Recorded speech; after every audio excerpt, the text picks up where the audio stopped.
Republic of the Congo. So all efforts, including those from outside the continent and inside the continent, are really worthwhile. We are removing our troops from there so that peace can then prevail in that whole area.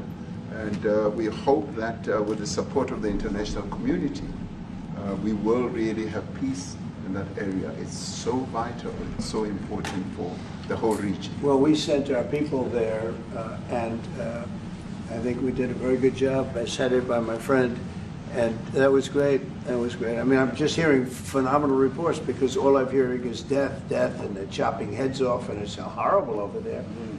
And it was really brave of you to go there, and I really appreciate it. And it looks like we have something very, very substantial. We also talked about trade with them in terms of rare earth and all, but really more for the. It's like if you take a look at what we just did with Pakistan and India, we settled that whole thing, and I think I settled it through trade. We're doing a big deal with India, we're doing a big deal with Pakistan, and I said, what are you guys doing? You know, somebody had to be the last one to shoot, but the shooting was getting worse and worse, bigger and bigger, deeper and deeper into the countries, and we spoke to them, and I think I hate to say we got it settled, and then 2 days later, something happens, and they say it's Trump's fault, but Pakistan has got some excellent people and some really good, a great leader.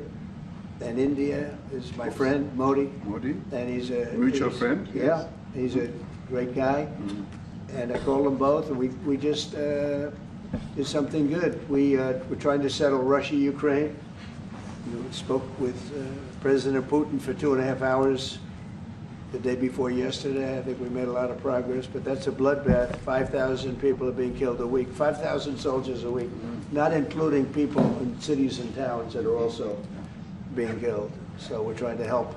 And it doesn't affect us. It's not our people. It's not our soldiers. It's Ukraine and it's Russia. But if we can save 5,000 souls, we'll do it. You know, we're pretty good at it. But that's a bad situation. That is a really bad situation. Well, you'll recall when President Zelensky was coming to South Africa, that's when I spoke to you. That's right. We both agreed that we need to push the peace message so that there can really be peace. And we've been involved in the Ukraine-Russia conflict for quite a while. Through my Minister of State Security here, we've been dealing with them, the exchange of children who were taken away, going through names and addresses and all that. So we've been invested in that whole process as well. And the moves that you're making are fully supported by us because we would like to see the end of that war. It's true. I called Zelensky and they said, he's in South Africa. I said, what the hell is he doing in South Africa? He was talking to us. We got this thing. That's a strange one. I said, what are you doing in South Africa? Yes. That's a strange one. He's trying to make peace. We're taking him. You know, we were lucky because we had the great Nelson Mandela who taught us how to create peace, to make peace. So we were imparting some of those lessons to him, some of those learnings, and I specifically mentioned to him that this is how Nelson Mandela taught us that when you want to have a peace in a country, do it on an unconditional basis and sit down and talk. And that's precisely what I'm sure he's going to heed. Well, I wanted to see what happens with that when it's there's a lot of hatred, there's a lot of death. It's a bloodbath. It is. Unfortunately. I get the satellite pictures of that field, of that killing field. You never saw anything like it in your life. It's horrible. It's a horrible thing that goes on, but I think we've made big progress. Yeah, please, go ahead. Thank you, Mr. President. No, not you. Right here. He's from South Africa. Go ahead, please. What are you expecting on the ICJ case? Are you expecting South Africa to drop that? Is that what you're trying to do? On which case? The ICJ the International Criminal Justice. I don't expect anything, to be honest. I really don't. I don't know. It's they've got a case. There's a lot of anger there, tremendous anger. I don't expect anything. We'll see what happens. We'll have a ruling, and who knows what the ruling is going to mean.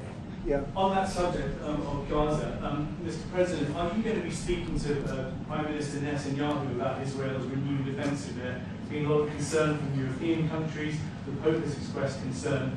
Are you going to be asking Prime Minister Netanyahu to tone down the offensive in Gaza to let more aid in? Was that a question or a statement? It's a question. This guy's, you never changes. Mr. President, this Go time, ahead, what will please. it take for you to be convinced that there's no white genocide in South Africa? Well, I can answer that for the President. It's for him. No, seriously. I'd rather have him answer. Yeah, I'd rather answer that. It will be. Our president will respond to you. Yeah, let me. Thank you, Mr. President. It will take President Trump listening to the voices of South Africans, some of whom are his good friends, like those who are here. When we have talks between us on the around a quiet table, it will take President Trump to listen to them. I'm not going to be repeating what I've been saying. I would say if there was Afrikaner farmer genocide, I can bet you these three gentlemen would not be here, including my Minister of Agriculture.